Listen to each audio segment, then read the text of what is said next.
आंब्याची बगीचा आहे का ही? हा, आंब्याची बाग. आणि कोण मालक वगैरे इथले? मालक भातखंडे, पंकज होय भातखंडे. काय? आणि तुम्हाला साप दिसला हा? हा. मग पहिला कुठला वाटला म्हटलं तुम्ही?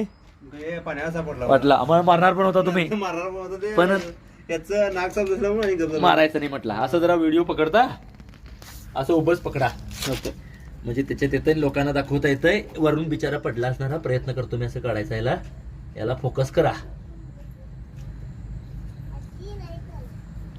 सुस्त पण झालाय जरा. सुस्त झालाय त्याला, काहीतरी असं रॉकेलवर काय मारलेलं नाही, काय काय नाही.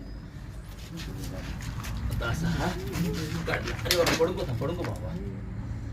तर त्याला थोडीशी इजा झाल्यास का वाटायला. तो हेल्दी वाटीना मित्रांनो. हा. तर नाग साप आहे आणि साधारण 2 वर्षाचा हा साप असायला हरकत नाही. आणि खरं तर तो वाचला असंही म्हणावं लागेल, कारण टाकीमध्ये पडला होता, त्याला काढता आलं नसतं. दुसरी गोष्ट, त्यांनी पाण्याळा म्हणून याला मारणार होते. बिचारा नाग होता, हे भाग्यवान. म्हणजे सगळे साप वाचू आम्ही म्हणतो, ते तुमच्या ह्याच्यावरती अवलंबून असतंय. शेती शिवार इथं साप राहतातच. मुलाबाळांची भीती वाढते, काम करणाऱ्यांना भीती वाढते. पण एक साप पकडून विषय संपतो म्हणत नाही. तुम्ही मारूनही तो संपत नाही, लक्षात घ्या. आणि त्यामुळे साप कुठेही असू शकतात, येऊ शकतात. स्वतःहून ते चावते म्हणून त्यांना स्वतःहून मारायचं नाही असं आमचं म्हणणं आहे. आणि नाग आहे, साधारण 2 वर्षाचा साप आहे. त्याला आत जायला कुठं जागा नव्हती.